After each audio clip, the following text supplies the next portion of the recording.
ಈಗ ನಾವು ತುಂಬಾ ಇಂಪಾರ್ಟೆಂಟ್ ಕಾನ್ಸೆಪ್ಟ್ ಈ ಥರ್ಡ್ ಚಾಪ್ಟರ್ ಅಲ್ಲಿ ಹಣ ಮತ್ತು ಬ್ಯಾಂಕಿಂಗ್ ನಲ್ಲಿ ಕಾನ್ಸೆಪ್ಟ್ ಏನಪ್ಪಾ ಅಂದ್ರೆ ಬ್ಯಾಂಕ್ಗಳ ಠೇವಣಿ ಮತ್ತು ಸಾಲ ಅಥವಾ ಪತ್ತು ನಿರ್ಮಾಣ ಪ್ರಕ್ರಿಯೆಯ ಮೇಲೆ ಚಿರುವಾಲನ ಕಥೆಯನ್ನು ಬರೆಯಿರಿ ಅಂತ 6 ಮಾರ್ಕ್ಸ್ ಪ್ರಶ್ನೆಯನ್ನು ಕೇಳಿದ್ದಾರೆ. ಸೊ ಇದಕ್ಕಿಂತ ಹಿಂದಿನ ಒಂದು ತರಗತಿಯಲ್ಲಿ ನಾವು RBI ನ ಕಾರ್ಯಗಳನ್ನು ಚರ್ಚೆ ಮಾಡಿದ್ರಲ್ಲ. RBI ಯಾವ ಸ್ಥಾಪನೆ ಆಯಿತು ಮತ್ತು ಅದು ರಾಷ್ಟ್ರೀಕರಣ ಆಗಿತ್ತು, ಅದರ ಕೇಂದ್ರ ಕಚೇರಿ ಏನಿದೆ ಮತ್ತು ಅದರ ಈಗ ಗವರ್ನರ್ ಯಾರು ಮತ್ತು ಅದರ ಕಾರ್ಯಗಳನ್ನು ಕೂಡ ನಾವು ಸವಿವರವಾಗಿ ಚರ್ಚೆ ಮಾಡಿದ್ವಿ. ಹೌದಾ? ಹಾಗಾದ್ರೆ ಯಾರಾದ್ರೂ ಒಬ್ರು RBI ನ ಕಾರ್ಯಗಳನ್ನು ಹೇಳ್ಬೋದಾ? RBI ನ ಕಾರ್ಯಗಳು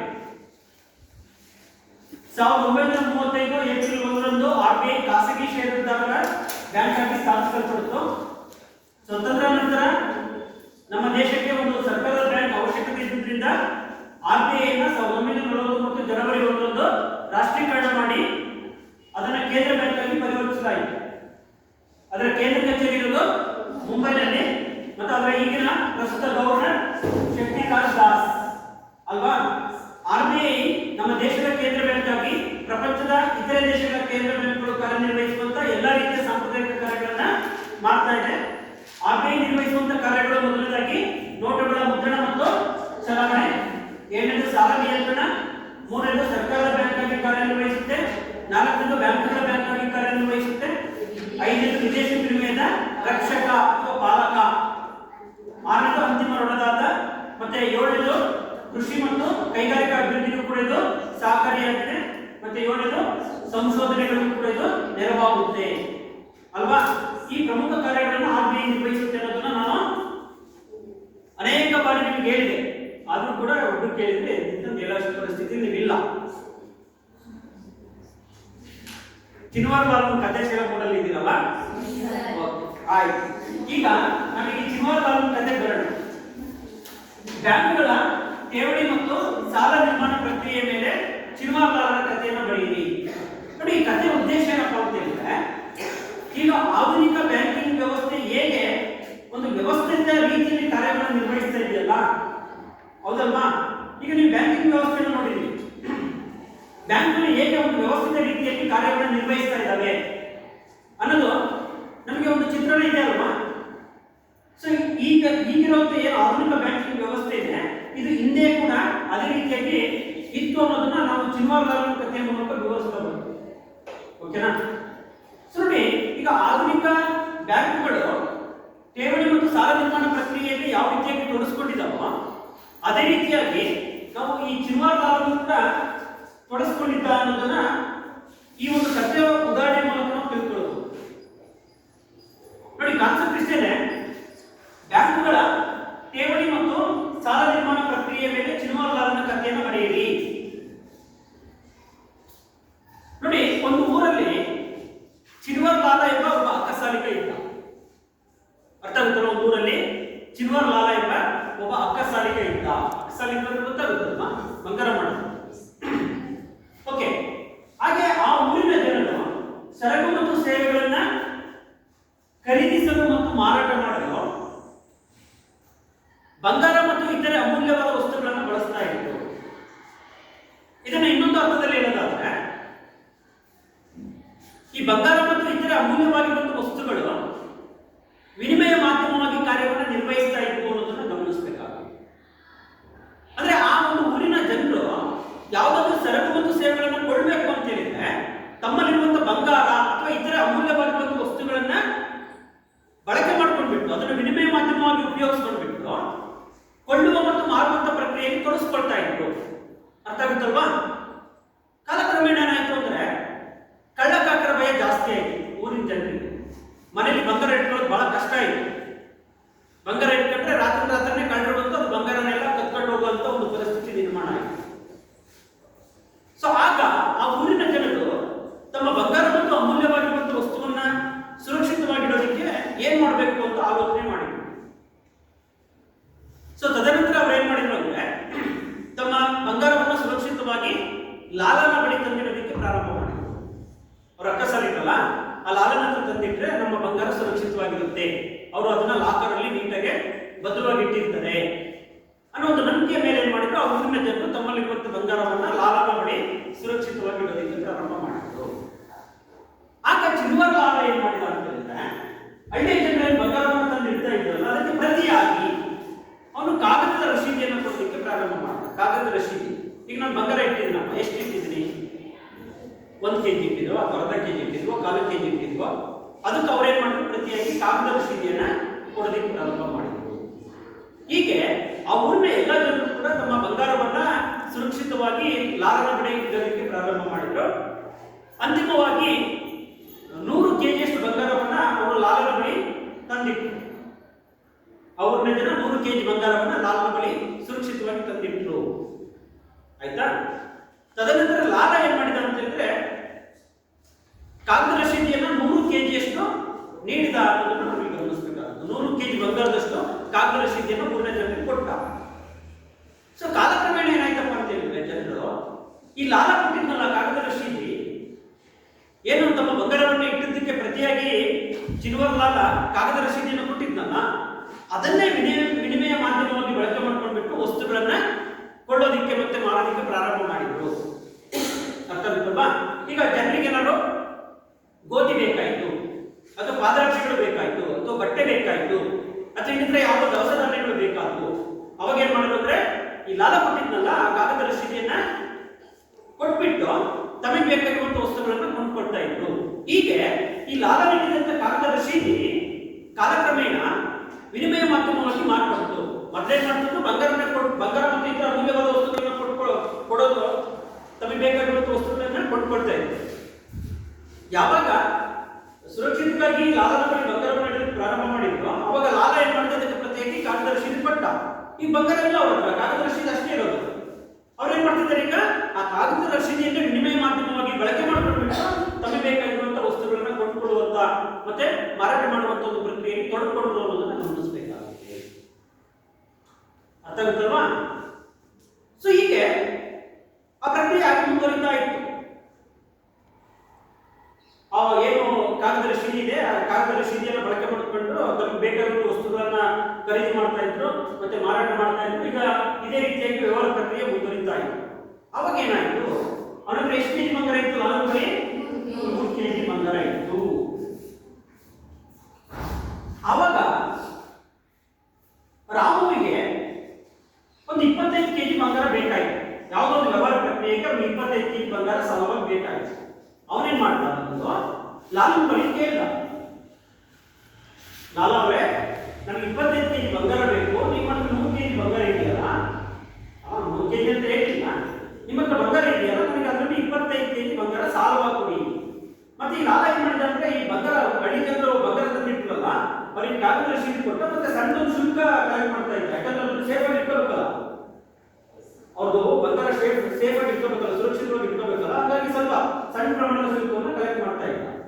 ಸೊ ಇಂಥ ಸಂದರ್ಭದಲ್ಲಿ ಅವತ್ತು 100 kg ಬಂಗಾರ ಇದೆ. ಈಗ ರಾಮ ಬಂದು ಲಾಲನ್ ಕೇಳ್ತಾನೆ, ನನಗೊಂದು 25 kg ಬಂಗಾರ ಸಾಲವಾಗಿ ಬೇಕು, ನನಗೊಂದು 25 kg ಬಂಗಾರ ಸಾಲ ಕೊಡಿ. ಆವಾಗ ಲಾಲನ ಮನಸ್ಸಿನಲ್ಲಿ ಈ 100 kg ಬಂಗಾರದ ಅಸಲಿ ಹಕ್ಕುದಾರರು ಬೇರೆ ಇದ್ದಾರೆ, ಹೀಗಾಗಿ ನಾನು ರಾಮನಿಗೆ 25 kg ಬಂಗಾರದ ಸಾಲ ಕೊಡಬಹುದಾ ಎಂಬ ಪ್ರಶ್ನೆ ಮೂಡಿತು. ಸತ್ಯ ಅಲ್ವಾ? ಈಗ ಹಳ್ಳಿ ಜನರು 100 kg ಬಂಗಾರ ನನ್ನ ನಂಬಿಕೆ ಮೇಲೆ ತಂದಿಟ್ಟಿದ್ದಾರೆ. ನಾನೀಗ ಇದರಲ್ಲಿ 25 kg ಬಂಗಾರ ರಾಮ ಕೊಟ್ಟರೆ ಅದರ ಅಸಲಿ ಹಕ್ಕುದಾರ ಏನಾದ್ರು ಬಂದು ನನಗೆ ಬಂಗಾರ ಕೊಡಿ ಅಂತ ಕೇಳಿದ್ರೆ ಅವಾಗ ಏನ್ ಮಾಡೋದು, ನಾನು ಇದರಲ್ಲಿ ಕೊಡಬಹುದಾ ಅಂತ ಒಂದು ಪ್ರಶ್ನೆ ಮೂಡ್ತು. ಅರ್ಥ ಆಗುತ್ತಲ್ಲ? ಈಗ ಚಿಲ್ವರ್ ಲಾಲನ ಮನಸ್ಸಿನಲ್ಲಿ ಈ 100 kg ಬಂಗಾರದ ಅಸಲಿ ಹಕ್ಕುದಾರರು ಬೇರೆ ಇದ್ದಾರೆ, ನಾನು ಅಂಥದ್ರಲ್ಲಿ ಈ ರಾಮನಿಗೆ 25 kg ಬಂಗಾರವನ್ನು ಸಾಲವಾಗಿ ಕೊಡಬಹುದಾ ಅನ್ನೋ ಪ್ರಶ್ನೆ ಮೂಡ್ತು. ಆವಾಗ ಅವನಿಗೆ ರಿಯಲೈಸ್ ಆಯ್ತು, ಅರ್ಥ ಆಯ್ತು. ಏನಪ್ಪಾ ಅಂದ್ರೆ ಈ 100 kg ಬಂಗಾರ ಇಟ್ಟಿರುವಂತ ಎಲ್ಲಾ ವ್ಯಕ್ತಿಗಳು ಕೂಡ ಒಮ್ಮೆಲೆ ಬಂದು ಬಂಗಾರವನ್ನು ವಾಪಸ್ ಕೇಳಲ್ಲ. ಕೇಳ್ತಾರ? ಇಲ್ಲ, ಅವರ ಅವಶ್ಯಕತೆ ತಕ್ಕಂತೆ ಅವ್ರು ಬಂದು ಕೇಳಬಹುದು. ಈಗ 100 kg ಬಂಗಾರ ಇದೆ ಅಂತ ಹೇಳಿದ್ರೆ ಆ 100 kg ಬಂಗಾರ ಇಟ್ಟಿರುವಂತ ವ್ಯಕ್ತಿಗಳಿಗೆ ಒಮ್ಮೆಲೆ ಅವಶ್ಯಕತೆ ಬೀಳಲ್ಲ. ಅರ್ಥ ಆಗುತ್ತಲ್ಲ? ಒಮ್ಮೆಲೆ ಎಲ್ಲರಿಗೂ ಕೂಡ ಬಂಗಾರ ಬೇಕಾಗಲ್ಲ. ಅದರಲ್ಲಿ ಯಾವುದೋ ತುಂಬಾ ಅವಶ್ಯಕ ಇರುವಂತ ಕೆಲವೊಂದು ವ್ಯಕ್ತಿಗಳು ಬಂದು ಬಂಗಾರ ಕೇಳಬಹುದು ಅಲ್ವಾ? ಅದ್ರಲ್ಲಿ ಒಂದು 25 kg ಬಂಗಾರ ಕೇಳಬಹುದು ಅಥವಾ 50 kg ಕೇಳಬಹುದು. ಎಲ್ಲರೂ ಏನು ಒಂದೇ ಸೇರಿ ಬಂದು ನಿಮ್ಗೆ ಬಂಗಾರ ವಾಪಸ್ ತಗೊಂಡು ಹೋಗಲ್ಲ. ಹಾಗಾಗಿ ನಾವು ರಾಮನಿಗೆ 25 kg ಬಂಗಾರವನ್ನು ಕೊಡಬಹುದು ನಿರ್ಧಾರ ಮಾಡ್ದ. ಓಕೆನಾ? ಈಗ 25 ಕೆಜಿ ಬಂಗಾರನ ರಾಮುಗೆ ಅವನು ಸಾಲವಾಗಿ ಕೊಟ್ಟ ಮತ್ತು ಅದಕ್ಕೆ ಬಡ್ಡಿ ಪಡ್ಕೊಂಡ. ಬಡ್ಡಿ ಇಸ್ಕೊಂಡ್ಬಿಟ್ಟು ಅವನಿಗೆ 25 ಕೆಜಿ ಬಂಗಾರವನ್ನು ಸಾಲವಾಗಿ ಕೊಟ್ಟ. ಆಯ್ತಾ? ಈಗ ಈ ರಾಮು ಏನ್ ಮಾಡಿದ ಅಂತ ಹೇಳಿದ್ರೆ, ರಾಮು ಈ 25 ಕೆಜಿ ಬಂಗಾರವನ್ನು ಪಡ್ಕೊಂಡಲ್ಲ ಬಡ್ಡಿ ಕೊಟ್ಟು, ಅವನೇನ್ ಮಾಡಿದ, ಯಾವುದೊಂದು ವ್ಯವಹಾರ ಪ್ರಕ್ರಿಯೆಯಲ್ಲಿ ಲಕ್ಷ್ಮಣನಿಗೆ ಕೊಡ್ತಾ ಇದ್ರು 25 ಕೆಜಿ. ಏನೋ ಒಂದು ವ್ಯವಹಾರ ಕಮಿಟ್ಮೆಂಟ್ ಇರುತ್ತೆ, ಅವನ ಸಾಲ ಪಡ್ಕೊಂಡ, ಇಲ್ಲಿ ಬಂದು ಲಕ್ಷ್ಮಣನಿಗೆ 25 ಕೆಜಿ ಬಂಗಾರವ ಕೊಟ್ಟ, ವ್ಯವಹಾರ ಪ್ರಕ್ರಿಯೆಯಲ್ಲಿ ಕೊಟ್ಟ. ಈಗ ಈ ಲಕ್ಷ್ಮಣ 25 ಕೆಜಿ ಬಂಗಾರ ಇಸ್ಕೊಂಡಲ್ಲ, 25 ಕೆಜಿ ಬಂಗಾರ ಎಲ್ಲಿ ಬಂತು? ಲಕ್ಷ್ಮಣನ ಬಳಿ ಬಂತು. ಲಕ್ಷ್ಮಣನಿಗೆ ಮನೆಗೆ ಇಟ್ಕೊಂಡ ಭಯ, ಬಂಗಾರ 25 ಕೆಜಿ ಯಾರು ಕಳ್ಳಕಾಪ ಬಂದು ಎತ್ಕೊಂಡು ಹೋಗ್ಬಿಟ್ಟಾರ ಅಂತ ಅರ್ಥ ಆಗುತ್ತಲ್ಲ. ಅವಾಗ ಅವನೇನ್ ಮಾಡಿದ ಅಂತಂದ್ರೆ, ಆ 25 ಕೆಜಿ ಬಂಗಾರನ ಮತ್ತೆ ಲಾಲು ಬಳಿ ಬಂದು ಠೇವಣಿ ಇಟ್ಟ. ಅರ್ಥ ಆಗುತ್ತಲ್ವಾ? ಮತ್ತೆ ಏನು ಲಕ್ಷ್ಮಣ 25 ಕೆಜಿ ಬಂಗಾರವನ್ನು ಇಟ್ಟು ಅದನ್ನು ಸುರಕ್ಷಿತವಾಗಿ ಇಟ್ಕೋಬೇಕಲ್ಲ, ಮನೆಗೆ ಬಿಟ್ಟಾದ್ರೆ ತಗೊಂಡು ಹೋಗ್ರೆ ಏನ್ ಮಾಡೋದು ಅಂತ ಹೇಳ್ಬಿಟ್ಟು ಅದನ್ನು ಸುರಕ್ಷಿತವಾಗಿ ಮತ್ತೆ ಲಾಲನ ಬಳಿ ಬಂದು ಇಟ್ಟ. ಆಯ್ತಾ? ಈಗ ಮೊದಲು ಅವನ ಹತ್ರ ಎಷ್ಟಿತ್ತು ಲಾಲನ ಬಳಿ? 100 ಕೆಜಿ ಇತ್ತು. ಅದ್ರಲ್ಲಿ 25 ಕೆಜಿ ಸಾಲ ಕೊಟ್ಟಿದ್ರೆ ಬಿಡಿ, ಒಟ್ಟು ಅವನ ಹತ್ರ ಇದ್ದು 100 ಕೆಜಿ. ಈಗ ಮತ್ತೆ 25 ಕೆಜಿ ಒಂದ್ ಸೇರ್ತು. ಮತ್ತೆ ಈ 25 ಕೆಜಿಗೆ ಲಕ್ಷ್ಮಣನಿಗೆ ಅವನು ಕಾಗದ ರಸೀದಿ ಕೊಟ್ಟ. ಮೊದಲು 100 ಕೆಜಿ ಬಂಗಾರದಷ್ಟು ಕಾಗದ ರಸೀದಿ ವಿನಿಮಯ ಮಾಧ್ಯಮವಾಗಿ ಕಾರ್ಯನಿರ್ವಹಿಸ್ತಾ ಇತ್ತು. ಈಗ ಮತ್ತೆ ಅಡಿಷನಲ್ ಆಗಿ 25 ಕೆಜಿ ಬಂಗಾರಕ್ಕೆ ಅವರು ಕಾಗದ ರಸೀದಿಯನ್ನು ಕೊಟ್ಟಿದ್ದಾರೆ. ಈಗ ಒಟ್ಟು ವಿನಿಮಯ ಮಾಧ್ಯಮವಾಗಿ ಕಾರ್ಯನಿರ್ವಹಿಸುವಂತ ಏನ್ ಕಾಗದ ರಸೀದಿ ಇದೆ ಅದು 125 ಕೆಜಿಗೆ ಏರಿಕೆ ಆಯಿತು. 125 ಕೆಜಿಗೆ ಏರಿಕೆ ಆಯಿತು ಅನ್ನೋದನ್ನ ಗಮನಿಸಬೇಕಾಗುತ್ತೆ ಅಲ್ವಾ? ಅಂದ್ರೆ ಇಲ್ಲಿ ಲಾಲ ಗಾಳಿಯಲ್ಲಿ ಹಣವನ್ನು ಸೃಷ್ಟಿಸಿದಂತಾಯಿತು. ಅವನೇನು ಮಾಡಲಿಲ್ಲ ಇಲ್ಲಿ, ಅರ್ಥ ಆಗುತ್ತಲ್ವಾ? ಗಾಳಿಯಲ್ಲಿ ಹಣವನ್ನ ಸೃಷ್ಟಿ ಮಾಡಿದಂಗಾಯಿತು ಅನ್ನೋದನ್ನ ಗಮನಿಸಬೇಕಾಗುತ್ತೆ. ಈಗ 3 ಜನರ ಬಳಿ ಬಂಗಾರ ಇತ್ತು, ಅವ್ರು 100 ಕೆಜಿ ಬಂಗಾರನ ತಂದವನ ಹತ್ರ ಠೇವಣಿಯಾಗಿಟ್ರು, ಸುರಕ್ಷಿತವಾಗಿಟ್ರು. ಅದಕ್ಕೆ ಅವನು ಕಾಗದ ರಸೀದಿ ಕೊಟ್ಟ. 100 ಕೆಜಿ ಅಷ್ಟು ಬಂಗಾರಕ್ಕೆ ಅವನು ಕಾಗದ ರಸೀದಿಯನ್ನು ಕೊಟ್ಟ. ಅದನ್ನ ವಿನಿಮಯ ಮಾಧ್ಯಮವಾಗಿ ಬಳಸ್ಕೊಳ್ತಾ ಇದ್ರು. ಸಡನ್ಲಿ ರಾಮ ಬಂದು ನನಗೆ 25 ಕೆಜಿ ಬಂಗಾರ ಸಾಲ ಬೇಕು ಅಂತ ಕೇಳಿದ. ಬಡ್ಡಿಯನ್ನು ಸ್ವೀಕಾರ ಮಾಡಿ ಅವನಿಗೂ ಕೂಡ ಏನ್ ಮಾಡಿದ 25 ಕೆಜಿ ಬಂಗಾರನ ಸಾಲ ಕೊಟ್ಟ. ಆ 25 ಕೆಜಿನ ಅವನೇನ್ ಮಾಡಿದ, ರಾಮ ಬಂದು ಲಕ್ಷ್ಮಣನಿಗೆ ಕೊಟ್ಟ. ಯಾವುದೊಂದು ವ್ಯವಹಾರ ಪ್ರಕ್ರಿಯೆಗೆ ಲಕ್ಷ್ಮಣನಿಗೆ ಕೊಟ್ಟ. ಲಕ್ಷ್ಮಣನಿಗೆ ಅದನ್ನು ಮನೆಯಲ್ಲಿ ಇಟ್ಕೊಳ್ಳಕ್ಕೆ ಭಯ ಆಗಿ ಮತ್ತೆ ಅದನ್ನ ಲಾಲನ ಬಳಿ ಬಂದು ಸುರಕ್ಷಿತವಾಗಿಟ್ಟ.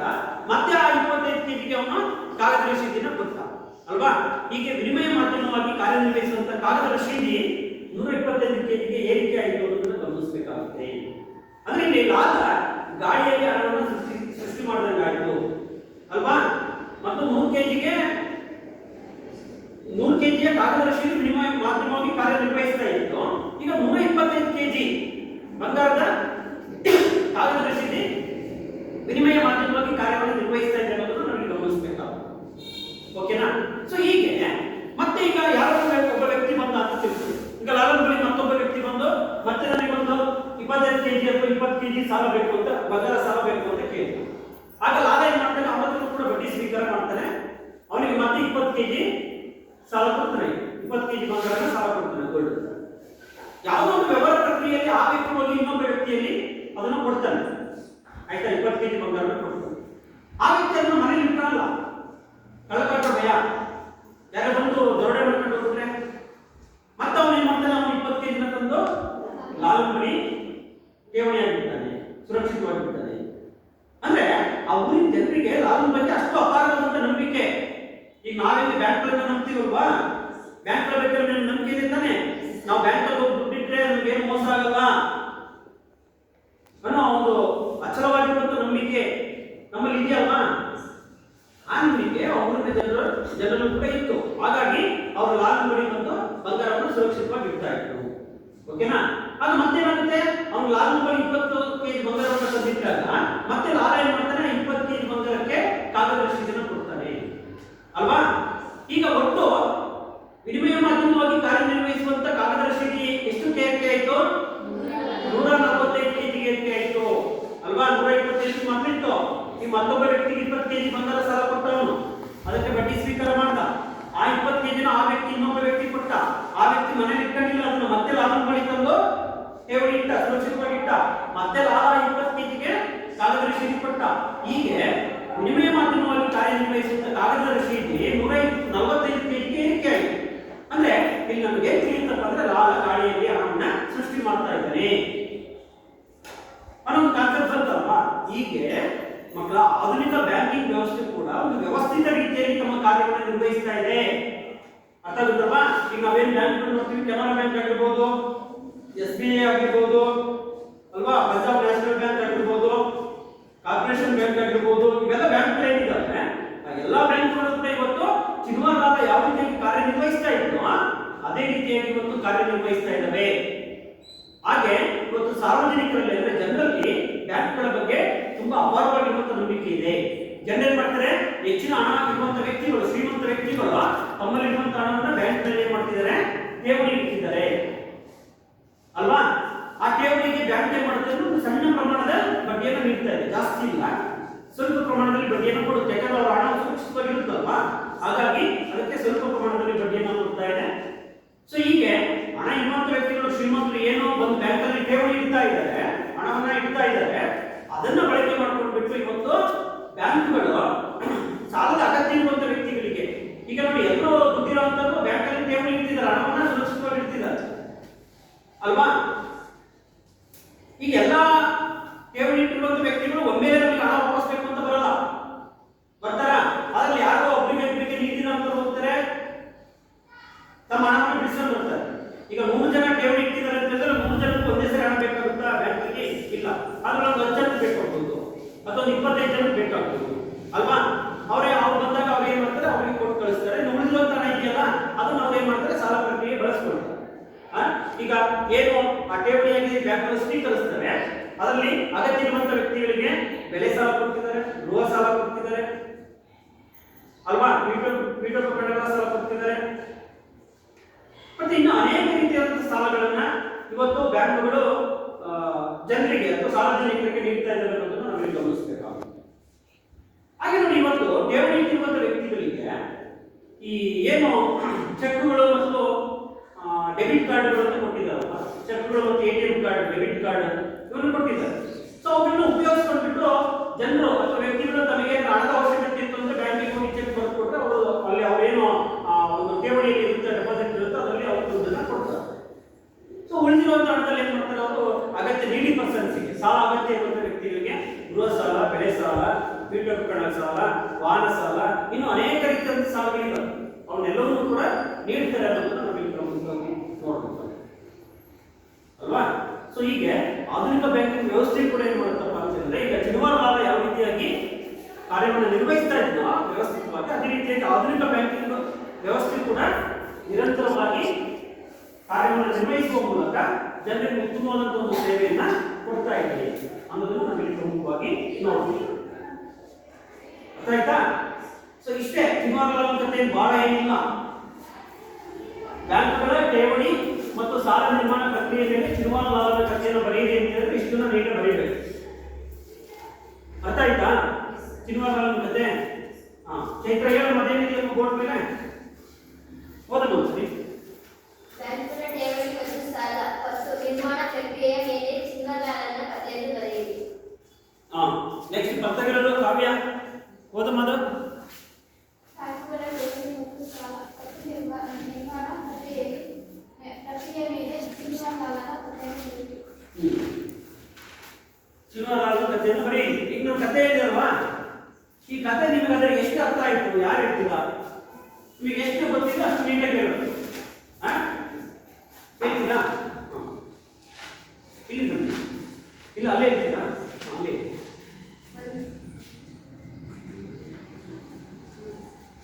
ಒಮ್ಮೆ ಒಂದು ಹಳ್ಳಿಯಲ್ಲಿ ಚಿನ್ವಾರಲಾಲ ಎಂಬ ಅಕ್ಕಸಾಲಿಗ ಇರ್ತಾನೆ.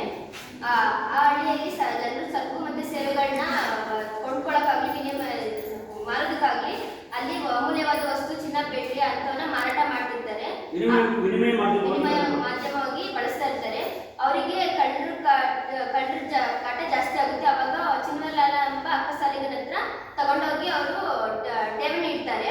ಆ ನಂತರ ಠೇವಣಿ ಇಟ್ಟಾಗ ಅವರು ಕಾಗದದ ರಸೀದಿಯನ್ನ ಅಂದಾಜು 100 kg ಚಿನ್ನವನ್ನ ಠೇವಣಿ ಇಟ್ಟರು ಅಂದ್ರೆ ಅವರು ಕಾಗದ ರಸೀದಿಯನ್ನ ಚಿನ್ನವರ್ಲಾಲ್ ಆಗೇಜಿಯವರಿಗೆ ಕೊಟ್ಟ. ಕೊಡ್ತಾನೆ.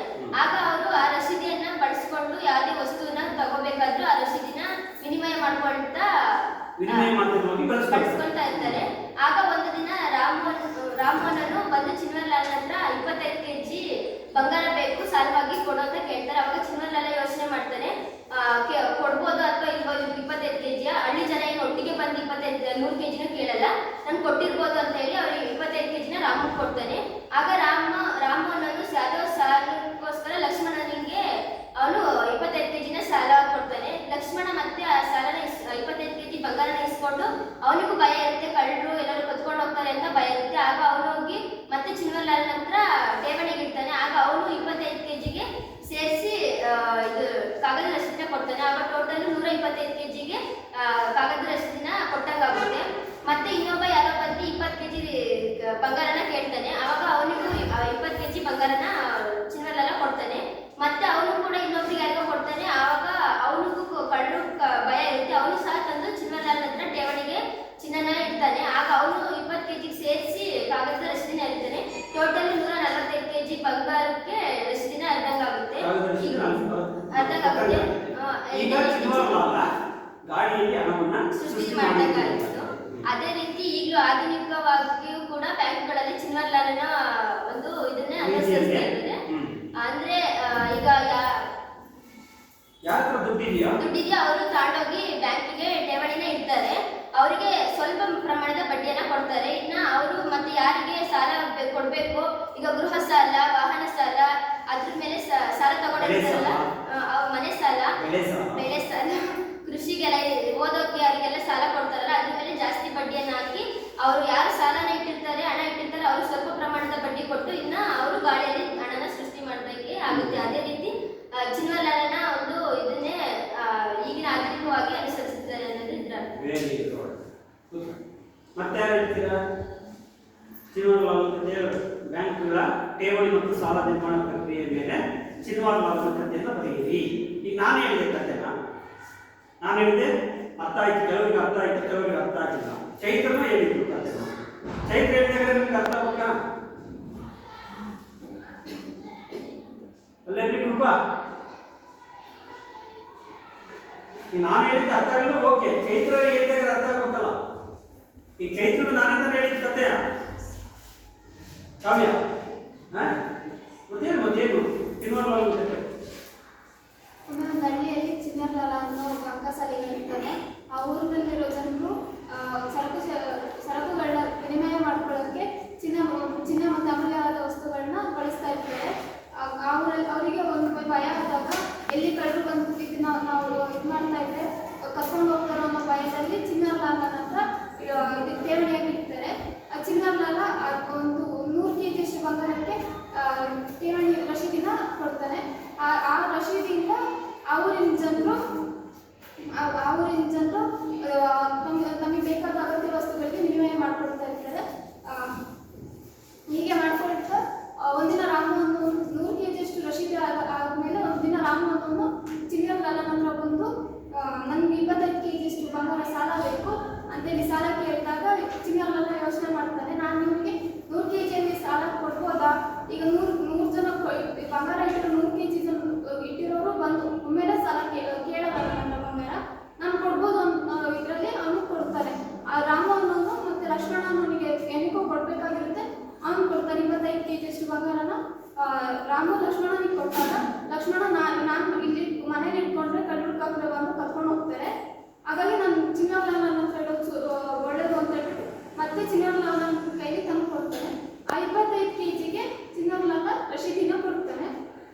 ಠೇವಣಿ ಕೊಟ್ಟಾಗ ಅದಕ್ಕೆ 125 kg ಆಗುತ್ತೆ.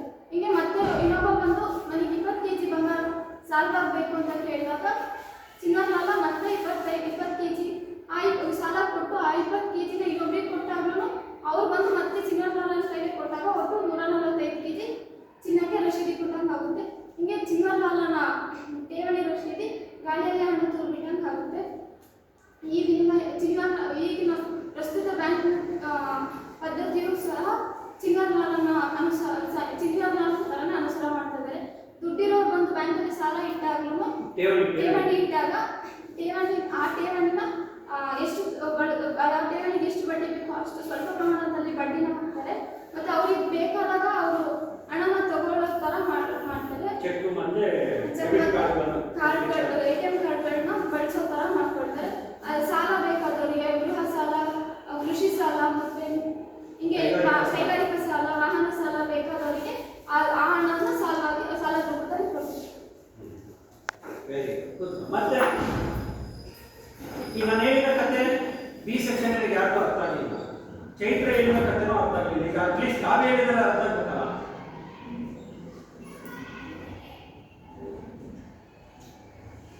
ಬಿ ಸೆಕ್ಷನ್ ಮಹಿಳಾ ಮಣಿಗಳು ಏನ್ರಿ ಯಾರು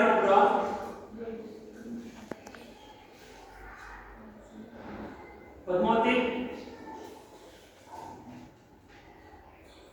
ಮತ್ತೆ ಈ ಕಡೆ ಯಾರು ಬರ್ತಾ ಇದ್ದಪ್ಪ ಕತೆ ಒಂದ್ರೆ ಕೇಳಬೇಕು.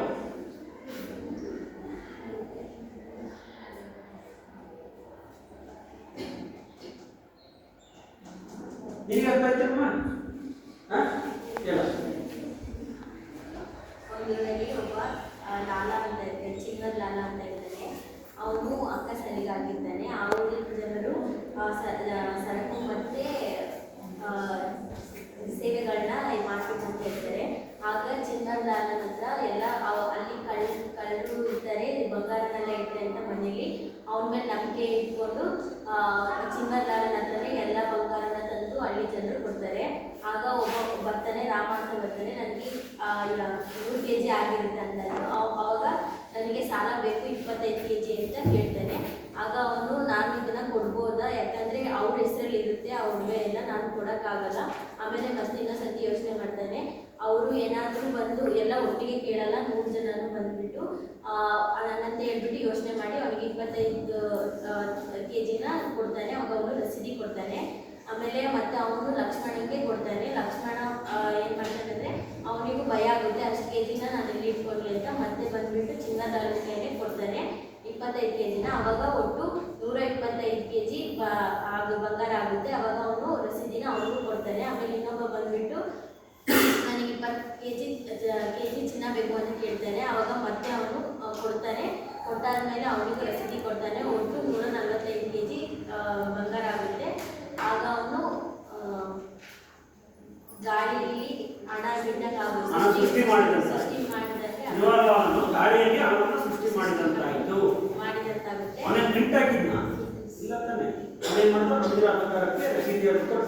ಅದು ವಿನಿಮಯ ಮಾಡಿರುವಾಗಿ ಕಾರ್ಯ ಮಾಡಲಿಕ್ಕೆ ಪ್ರಾರಂಭ ಆಯಿತು. ಆಗ ಅದನ್ನೇ ಈಗ ಆಡಳಿತದಲ್ಲಿ ಬ್ಯಾಂಕ್ಗಳಂತ ಅವನ್ನ ಅನುಸರಣೆ ಮಾಡ್ತಿದ್ದಾರೆ. ಹಂಗೆ ಅವರು ಕೂಡ ಈಗ ಬ್ಯಾಂಕಲ್ಲಿ ನಮಗೆ ನಂಬಿಕೆ ಇರುತ್ತೆ, ಒಂದು ಅವರು ಕೊಡ್ತಾರೆ. ಆಮೇಲೆ ಅದ್ರ ಮೇಲೆ ಅವರು ಕಮ್ಮಿ ಬಡ್ಡಿನ ಹಾಕ್ಕೊಡ್ತಾರೆ. ಆಮೇಲೆ ನಮಗೆ ಗೃಹ ಅಂದರೆ ಸಾಲ ಕೊಡ್ತಾರೆ, ವಾಹನಗಳ ಸಾಲ ಕೊಡ್ತಾರೆ, ಮತ್ತೆ ವಿದ್ಯಾಭ್ಯಾಸಕ್ಕಂತಲೂ ಸಾಲ ಕೊಡ್ತಾರೆ. ಈ ರೀತಿ ಕೃಷಿ ಸಾಲ, ಕೈಗಾರಿಕಾ ಸಾಲ ಎಲ್ಲ ಕೊಡ್ತಿದ್ದಾರೆ. ಈ ರೀತಿ ಅನಿಸುತ್ತೆ. ಈಗ ಅಂತಿಮವಾಗಿ ಸಂಧ್ಯಾ ಅವರು ಈ ಕಥೆಯನ್ನು ಹೇಳ್ತಾ ಇದ್ದಾರೆ, ಎಲ್ಲ ವೀಕ್ಷಣೆ ಮಾಡೋದು.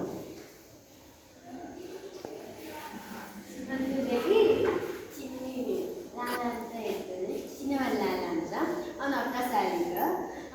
ಅವನು ಚಿನ್ನವನ್ನು ಕೊಟ್ಟು ಸರಕುಗಳನ್ನು ಕೊಂಡ್ಕೊತ ಇರ್ತಾರೆ. ಒಂದಿನ ಅವರಿಗೆ ಕಳ್ಳರು ಸತ್ತು ಜಾಸ್ತಿ ಆಗ್ತವೆ. ಅದಕ್ಕೆ ಜನಗಳಿಗೆ ಭಯ ಜಾಸ್ತಿ. ಆ ಊರಲ್ಲಿ ತುಂಬ ನಂಬಿಕೆ ಇರೋದಂದರೆ ಚಿನ್ನವನ್ ಲಾಲ.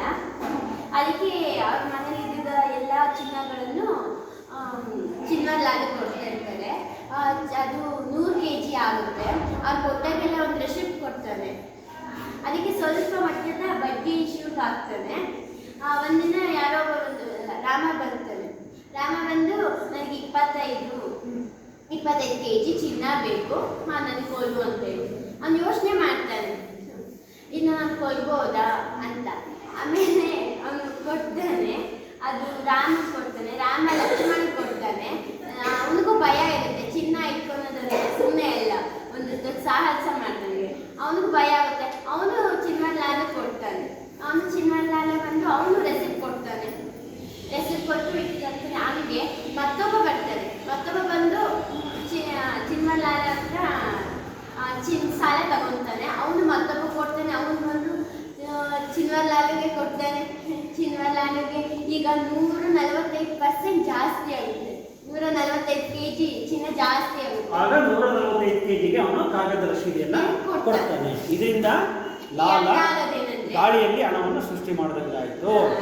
ಈಗ ಅವನು 145 kg ಬಂಗಾರಕ್ಕೆ ನಾವು ಕಾಗದ ರಶೀದಿ ಕೊಟ್ಟಿರ್ತಾನ, ಅದಷ್ಟು ವಿನಿಮಯ ಮಾಧ್ಯಮವಾಗಿ ಕಾರ್ಯವನ್ನು ನಿರ್ವಹಿಸುತ್ತೆ. ಹಾಗೆ ಈಗ ಆಧುನಿಕ ಕಾಲದಲ್ಲಿ ಬ್ಯಾಂಕ್ಗಳು ತುಂಬಾ ಹಣ ಇಟ್ಕೊಂಡರು ಬ್ಯಾಂಕಲ್ಲಿ ಬಂದಿರ್ತಾರೆ, ಅದಕ್ಕೆ ಸ್ವಲ್ಪ ಬಡ್ಡಿ ಶುಲ್ಕ ಹಾಕ್ತಾರೆ, ಅದಕ್ಕೆ ಸಾಲನೂ ಕೊಡ್ತಾರೆ. ಗೃಹ ಸಾಲ ಆಗಿರ್ಬೋದು, ಬೆಳೆ ಸಾಲ, ಮತ್ತೆ ಕೈಗಾರಿಕಾ ಮುಂತಾದ ಕಡೆಗೆ ಸಾಲ ಕೊಡ್ತಾರೆ. ಅದೇ ಈ ಕಥೆಯ